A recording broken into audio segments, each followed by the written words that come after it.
going to show you how to make a leather napping pad for napping. You can make them whatever size you want.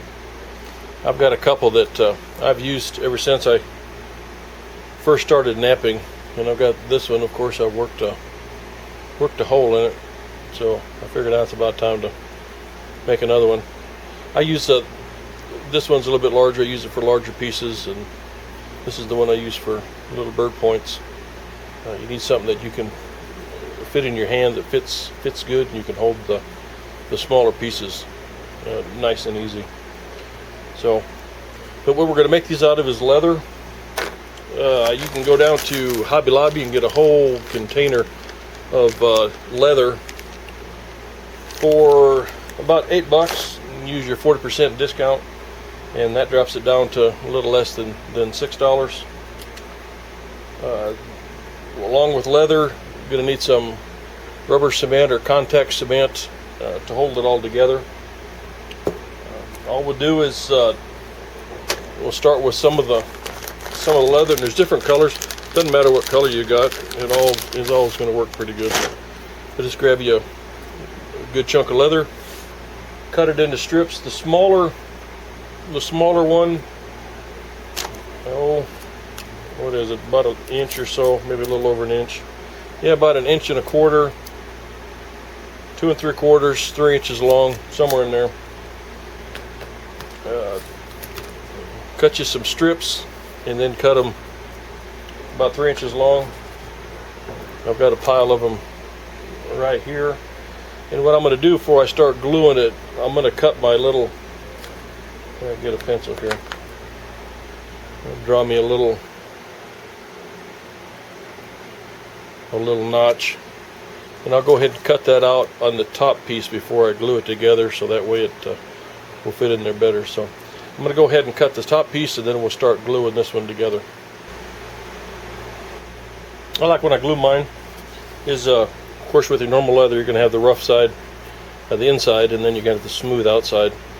And just I like to make sure that I've got a smooth side on the bottom when I start, and then when I finish up, the next to top will be a smooth one, and then I'll put the one with the notch be a smooth piece. So what we're going to do now is we'll just start putting a little contact cement.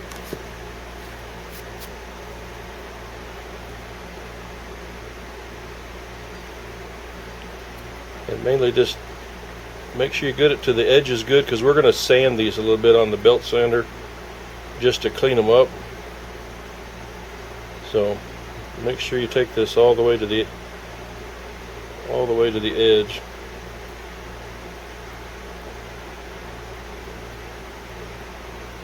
Well, there's one.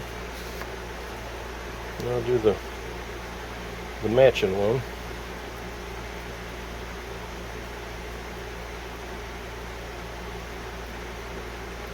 And then just follow the directions on the rubber cement or the contact cement, and give it time to, I guess, I don't know if the word is skin over, or just kind of the surface looks dry.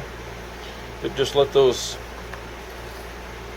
sit until they the surface is kind of dry, and then stick them together. So we'll go ahead and finish gluing this and sticking them together, and we'll take her from there. Alright, we're down to putting the last two pieces together. You just gotta make sure you line them up good before you start sticking them together, because once you put them together, you get a little bit of slide, but not much.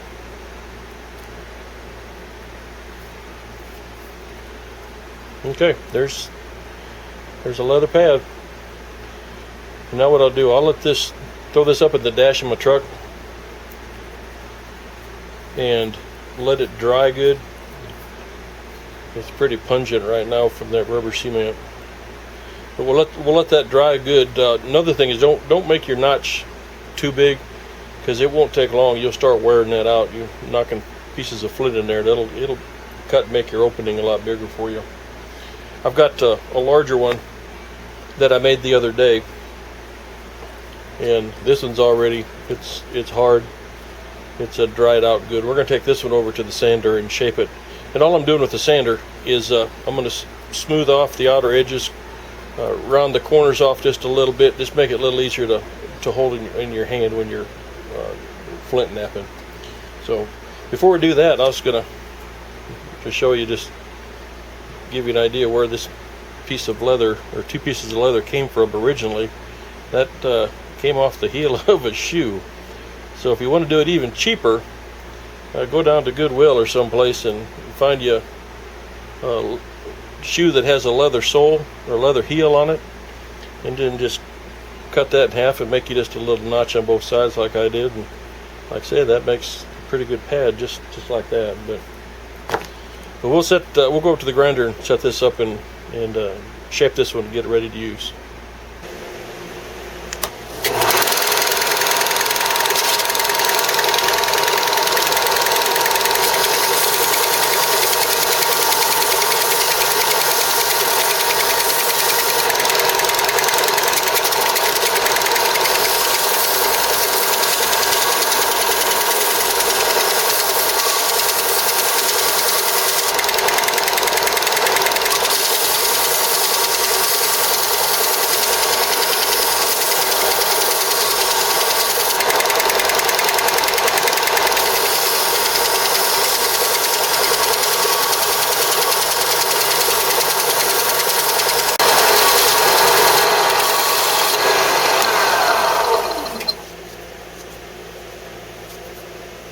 Okay, there it is.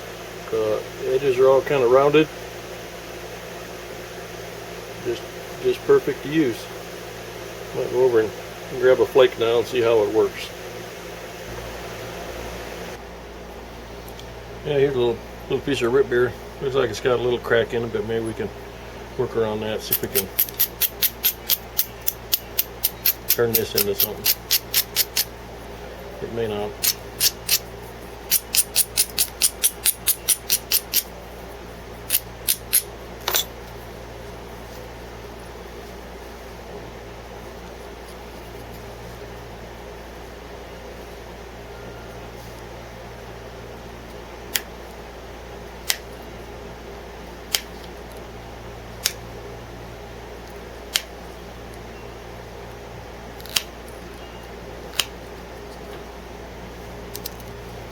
You can see this is a little large pad for my bird points, but just showing that it does work. I don't know if that'll zoom in there, but you can see the flakes coming off there. But it won't take you long. I mean, when you're popping down on here, it'll start eating this out. It won't. Well, depending on how much you make, but I mean, it'll eventually work its way down. But there's probably, I don't know, 20 cents worth of leather in that, and another 20 cents worth of contact cement. So I mean, that's a pretty cheap pad, and you can make quite a few pads out of one container of leather. So anyway, like I say, you can make them as big if you're working larger pieces. I mean, you can just cut you larger and just run you a notch in the middle of that. I mean, when you rubber cement those together, I mean, it's pretty solid. It doesn't bend at all.